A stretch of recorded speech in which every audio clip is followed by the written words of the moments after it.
சொரண மேடையிலே வந்திருக்கணும். அறிக்கையெல்லாம் கொடுத்துருக்காங்களே இப்போ கண்டிச்சு. அதெல்லாம் நம்ம செருப்பு கழட்டி அடிச்சதுக்கப்புறம் வந்து சொரண இப்போ பேனர் பக்கத்திலே திராவிடத்தை வீழ்த்துவோம்னா போட்டிருக்கான். அப்படி தான் நீங்கள் வந்து மாநாடுக்கு போறீங்க. அப்படி வந்து அங்கே அசிங்கப்படுத்த மாட்டான்னு நீங்கள் வந்து போலி திராவிடம்னு சொல்லுங்க, பெரியாரை கேவலப்படுத்துங்க. உண்மை 10 வருஷம் கழிச்சு திருப்பி நீங்கள் தான் கோமாளிகள்னு காட்ட போகுது. அவர் பெரியாருக்காக குரல் கொடுப்பார். ஏங்க திராவிடம்னு போய் கேட்டதுக்கு 2 வருஷம் முன்னாடி அவர் என்ன சொல்றாரு? அதெல்லாம் ஆய்வறிஞர்கள் சொல்றாங்க, நம்மளுக்கு அந்த அளவுக்கு விவரம். ஐயோ உங்க கட்சி பேர் திராவிடர். கூட்டணியை உட்கார வச்சுக்கிட்டு என்ன நிபந்தனைகள் போட்டாங்கன்னு ஒரு நிருபர் கேட்கிறாரு.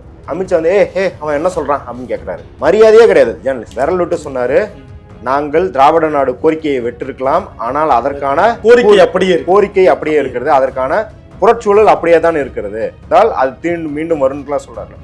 இந்த மாதிரி அதை அண்ணாவை கோட் பண்ணி பேசி பார்த்துருக்கீங்களா? இந்த போலி திராவிடம் அப்படின்ற வார்த்தை பயன்படுத்தப்படுது. சங்கிகளுக்கு அறிவு இல்லை அப்படிங்கறத இது காட்டு. சங்கின்றது பெருமைதான், அந்த பெருமை இல்லை அப்படின்னு போலி திராவிடம் சொல்றாங்க இல்லையா, அதுலயே ஒரு பெரிய கேணத்தனம் இருக்கு. பெரியார் தாங்க ஆரியன் திராவிடன் பேசிட்டாரு, அம்பேத்கர் அதெல்லாம் குப்பையில போட சொல்லிட்டாரு அப்படின்னு 3 வருஷத்துக்கு முன்னாடி இப்பவும் சொல்லிட்டு இருக்காங்க சில பேர். அதாவது இதை விட அம்பேத்கரை கேவலப்படுத்த முடியும். மகத் சத்தியாகிரகாவுக்கு இந்துக்கள், சாதி இந்துக்கள் ஆதரவு திரட்டணும்னு சொல்லி பகவத்கீதை மூலமாக சத்தியாகிரகா என்னன்றதை எக்ஸ்பிளைன் பண்ண. இப்படி எல்லாம் பண்ண என் தங்கச்சி உன்னை கட்டி வச்சிருக்கேன்னு மனப்பால் குடிக்காதீங்க அப்படின்னு சொல்லுவாங்க. அந்த மாதிரி நம்ம மனப்பால் குடிச்சுக்கிட்டு இருக்க கூடாது. Meenakshi Academy of Higher Education and Research. Admissions open. Apply online. Powaco 5G. Best design. Best AI. Think Techno. Think Purvika. மணப்பெண்ணின் பிரத்யேகமான திருமணம். Vivaha The Chennai Silks. அறுவை சிகிச்சையில் கத்தை என்பது வரலாறு, ரோபோட்டிக் சர்ஜரி என்பது இன்றைய கூறு. தங்கம் புற்றுநோய் சிகிச்சை மையம் நாமக்கல் மற்றும் கான்பூர். உலக தமிழர்களுக்கு வணக்கம். இது கிங் டிவி. இன்றைக்கு நம்மோடு அரசியல் விமர்சகர் திரு மதுர் சத்யா அவர்கள் இணைந்திருக்கிறார். வணக்கம். வணக்கம். மதுரையில் நடந்த முருகன் மாநாடு, கிட்டத்தட்ட இந்து முன்னணி ஏற்பாடு செய்த முருகன் மாநாட்டில் ஒளிபரப்பப்பட்ட ஒரு வீடியோவில் பெரியார், அண்ணா உட்பட அதிமுகவுடைய கொள்கை தலைவர்களையே வந்து இழிவுபடுத்தும் விதமாக ஒளிபரப்பப்பட்டதாக பேசப்படுகிறது. குறிப்பாக அதிமுகவை சார்ந்த முக்கியமானவர்கள், முன்னாள் அமைச்சர் பெருமக்கள் அந்த மேடையில் இருக்காங்க. இது ஒளிபரப்பு படப்படுகிறது. இப்போ கேள்வி எழுப்பியிருக்காங்க அவங்க. இப்போ கண்டனமும் கொடுத்துருக்காங்க அதிமுக சார்பில். முதற்கட்டமாக இந்த மாதிரியான ஒரு பதிவை கொண்டு வராங்க இல்லையா, கொண்டு வந்து தமிழ்நாட்டு மக்களிடம் எதை சொல்ல விரும்புகிறது இந்து முன்னணி? அதாவது இந்த அறிக்கையெல்லாம் கொடுத்துருக்காங்களே இப்போ கண்டிச்சு. அதெல்லாம் நம்ம செருப்பு கழட்டி அடிச்சதுக்கப்புறம் வந்து இந்த சொரண மேடையிலே வந்திருக்கணும். சொரண மேடையில் வந்திருக்கோம். முதல்ல முருகன் அதை நாகரிகம்ன்றாங்க. நாங்கள் நாகரிகமாக இருந்தோம் அப்படின்ற. நாகரிகமாக இருந்தோம்னா மேடையில் பேசும்போது சொல்லலாம், நக்கலாக கலாய்க்கலாம், அதுக்கு திராணி இருக்கணும். இப்போ ஒன்றும் இல்லை, நீங்கள் பல கம்யூனிஸ்டுகளை பார்த்துருப்பீங்க, இல்லை திமுக காரங்களை கூட பார்த்துருப்பீங்க. அவர்களுக்கு எதிராக லைட்டாக இப்போ வந்து ரங்கராஜ் பாண்டிய பேசும்போது ஏதாவது ஒரு கலையை பேசிடுவார் இவங்களுக்கு முன்னாடி பேசும்போது. இல்லை வேற யாராவது இப்போ வந்து கூட்டணி கட்சியில் இருக்கவங்களே கொஞ்சம் லைட்டாக குத்தி காட்டுற மாதிரி பேசுவாங்க. பேசும்போது திரும்பி வரும்போது ஒரு அடியை போடுவாங்க. ஆமாம், அது முதலமைச்சரே பல நேரங்களில் பண்ணியிருக்காரு. பல வேல்முருகன் ஏதாவது பேசி முடிச்சோன்னா முதலமைச்சர் அங்கே போய் பேசுவார். திரும்ப நிறைய இடத்துல பேசி பல இடங்களில் பார்த்துருக்கோம். அவர் கட்சிக்காரங்களுக்கே சொல்லுவார், எனக்கு கோபம் வராமலாம் இல்லை, ஆனால் கோபம் ஒன்றுத்தையும் செய்யாதுன்னு கோபி நாயர் இருக்கு அந்த மேடையில பேசியிருக்கிறத பார்க்குறோம். கட்சிக்காரங்களுக்குள்ளே இப்படிலாம் பண்ணுறது பார்க்குறோம். அப்போ நாகரிகமாக கூட நீங்கள் இதெல்லாம் எதிர்ப்பு தெரிவிக்கலாம். ஆனால் என்ன பண்ணுறதுன்னா, எதிர்ப்பு தெரிவிச்சிட்டா நீங்கள் வந்து வீடு போகிறதுக்குள்ளே கூட்டணிக்கு என்ன ஆகுமோன்ற அச்சம் உங்களுக்கு இருக்குது. முதல்ல இந்த உருவாகுது இல்லையா, இது வந்து இதையே அனுமதிச்சிருக்கக்கூடாது. முருகன் மாநாட்டுன்றது இப்போ முருகன் மாநாட்டு அதுக்கு போகிறதுக்கு முன்னாடி முதல் கட்டமாக இது எங்களுக்கு தெரியாமல் போய் அங்கே போட்டாங்க அப்படின்னு சொல்கிறது முழுக்க அபத்தம். ஏன்னா அங்கே போய் வீடியோ வேணால் உங்களுக்கு தெரியாமல் இருந்திருக்கலாம், போட்டுக்கலாம். ஊரு ஃபுல்லாக போஸ்டர் திராவிடத்தை வீழ்த்துவோம்னு போட்டிருக்கான்.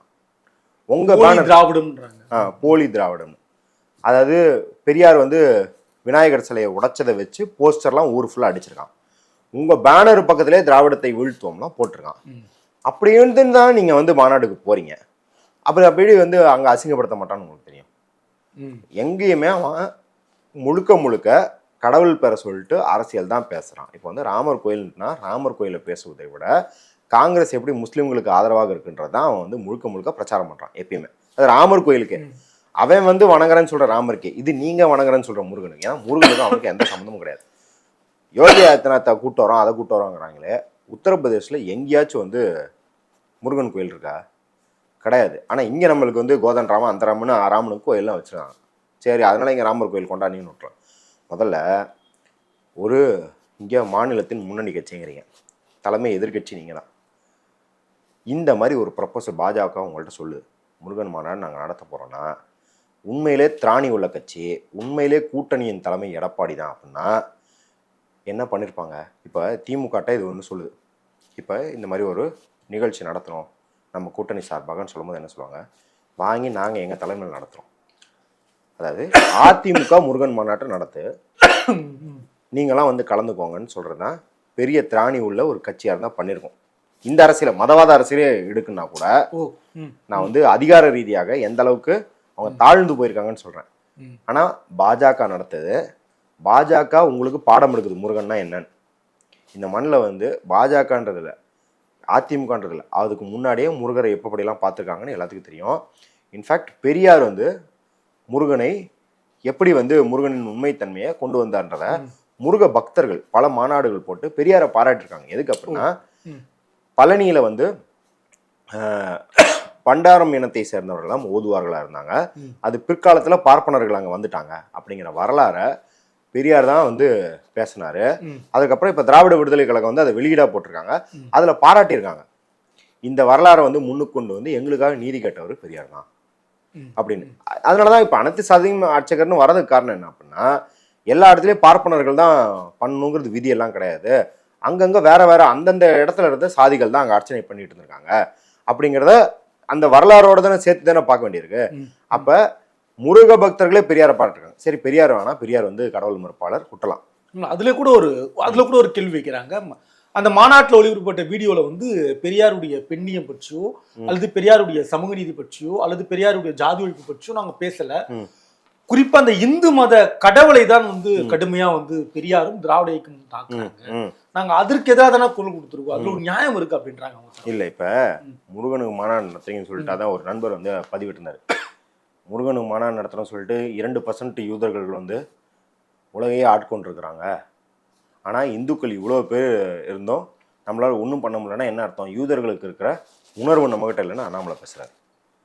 2055 இப்படியே விட்டா இஸ்லாமியர்கள் உலகமாயிரும், அந்தளவுக்கு இஸ்லாமியர்கள் ஜனத்தொகையாக பெருகிறாங்கன்னு இன்னொருத்தர் பேசுகிறார்.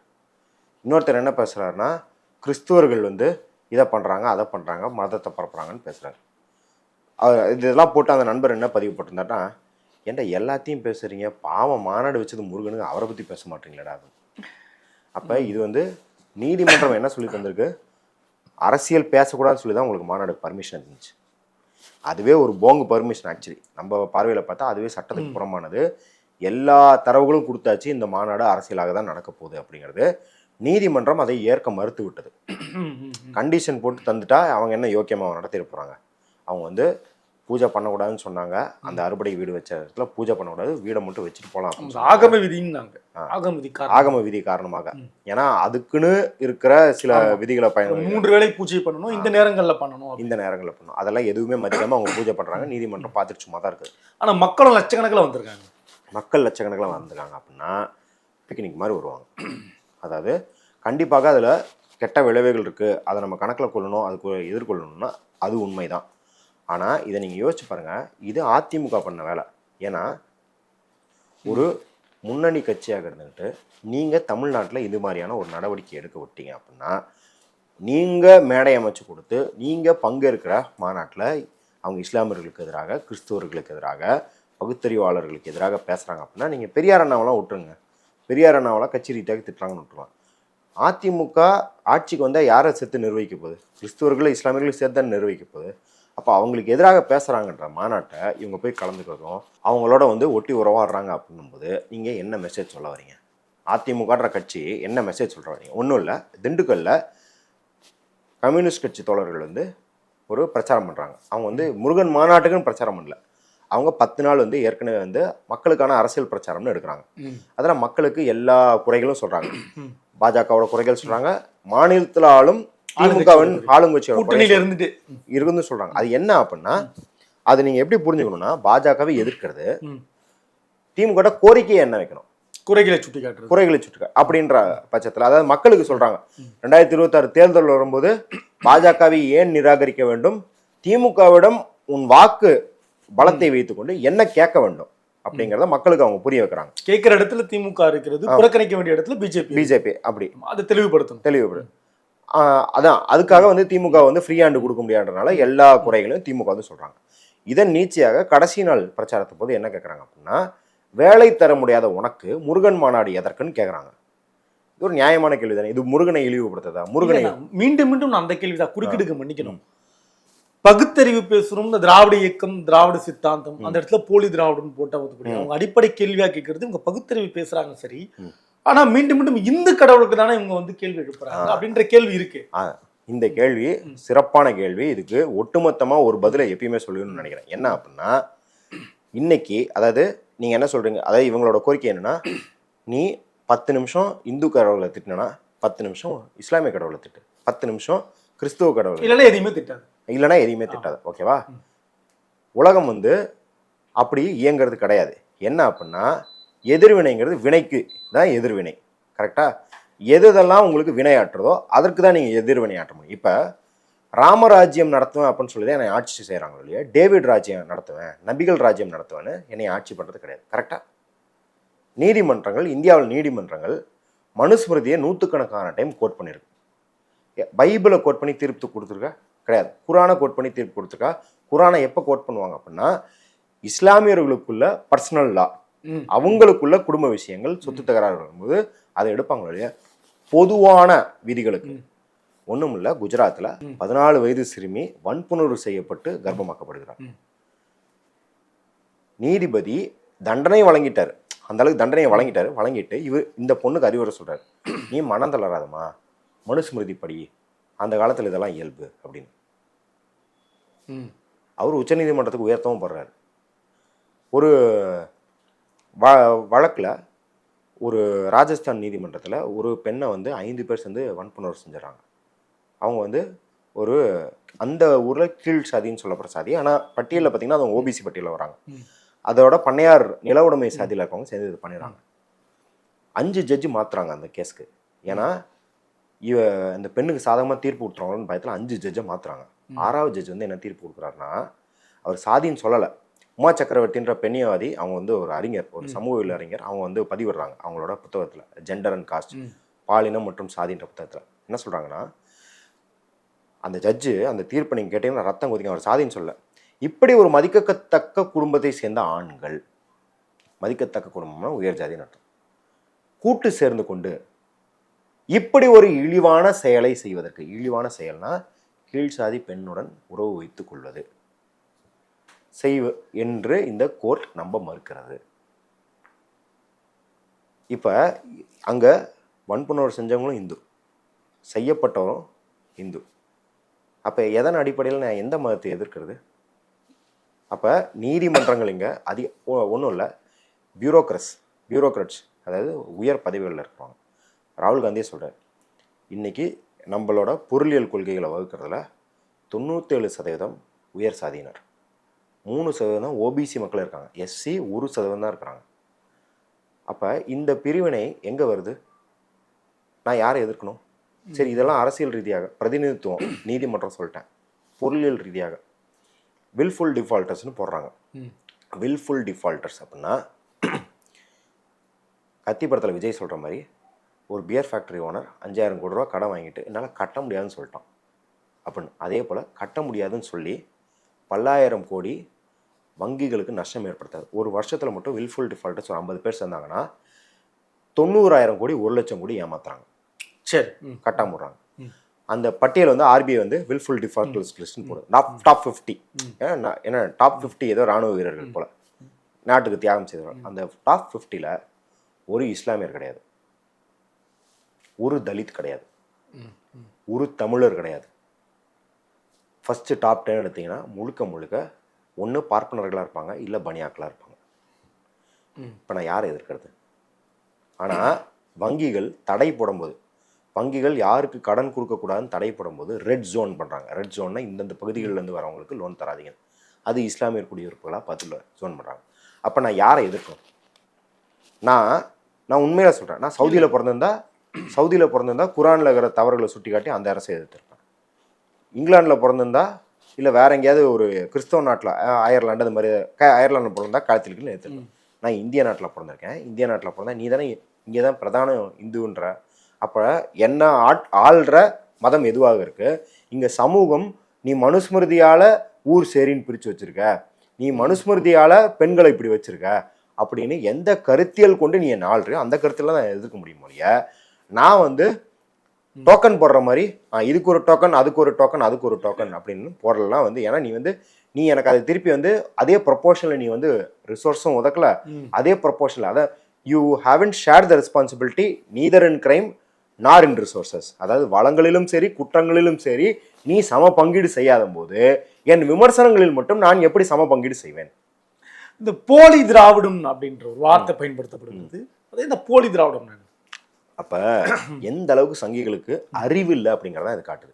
அதாவது நாங்க சங்கி மாநாட்டுல சொல்றாங்க, சங்கின்றது பெருமைதான், அந்த பெருமை இல்ல அப்படின்ற போலி திராவிடம் சொல்றாங்க இல்லையா, அதுலயே ஒரு பெரிய கேணத்தனம் இருக்கு. அவங்க திராவிடத்தை ஏற்கலாம் வேணாம், அவங்க வாதத்தின் படையே வரேன், நீ தான் திராவிடமே போலிங்கிறீல்ல, அது என்ன போலி திராவிடம்? அப்பனா உண்மையான திராவிடம் நீ எதாவது சொல்றியா? அறிவு இருக்கா உனக்கு? நீ தான் திராவிடங்கிற கருத்திலே கிடையாது. அதாவது வந்து பெரியார் தாங்க ஆரியன் திராவிடன் பேசியிருந்தாரு, அம்பேத்கர் அதெல்லாம் குப்பையில போட சொல்லிட்டாரு அப்படின்னு 3 வருஷத்துக்கு முன்னாடி இப்பவும் சொல்லிட்டு இருக்காங்க சில பேர். அதாவது இதை விட அம்பேத்கரை கேவலப்படுத்த முடியாது. ஏன்னா பெரியார் அது ஆரியன் திராவிடன் பேசினாரு, அம்பேத்கர் என்ன சொன்னார் தெரியும்ல, இந்தியா முழுக்க தமிழர்கள் தான் இருந்தாங்கன்னாரு. நாகர்கள் அவர் வந்து கேள்வி எப்படி அணுகிறாரு அப்படின்னா, 100 வருஷத்துக்கு பிறகு இப்படி ஒரு முட்டா கூட்டம் வரும்னு அவருக்கு தெரியும்.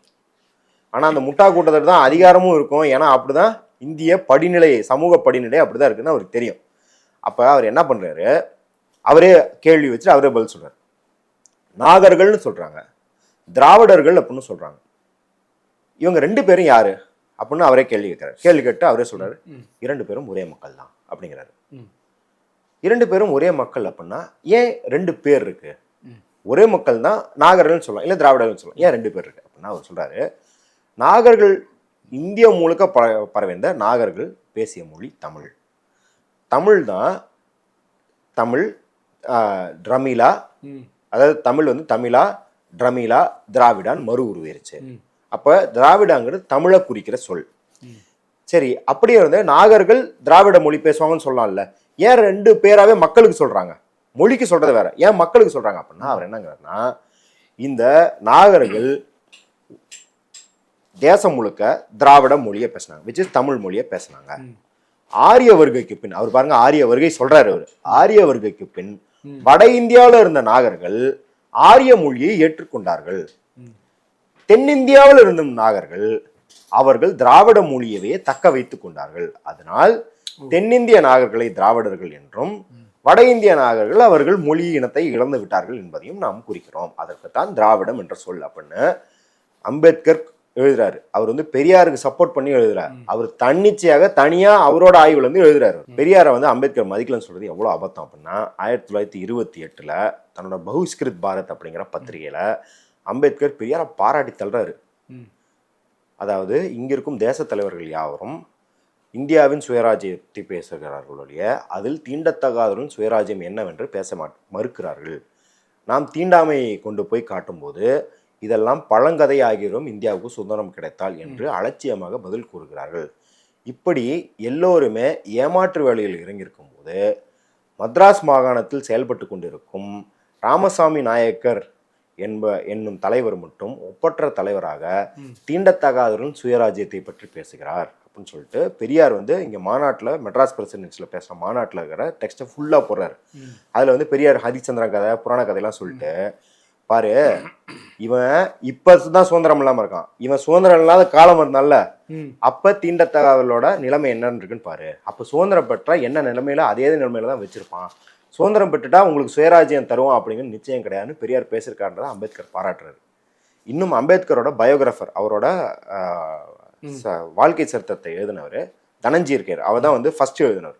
தனஞ்சய கேர் அந்த அதுல வந்து பக்கம் 71-2 நினைக்கிறேன், life and mission of Ambedkar, அந்த புத்தகத்துல அம்பேத்கர் சொன்னதா தனஞ்சய கேர் வந்து பதிவிடுறாரு. 1925 சொல்றாரு, இந்த வருடத்தில் நான் பார்த்ததிலே சிறந்த நிகழ்வானது ராமசாமி நாயக்கர் வைகோமில் தீண்டத்தகாதவர்களுக்காக நடத்திய போராட்டம் அப்படிங்கிறார்.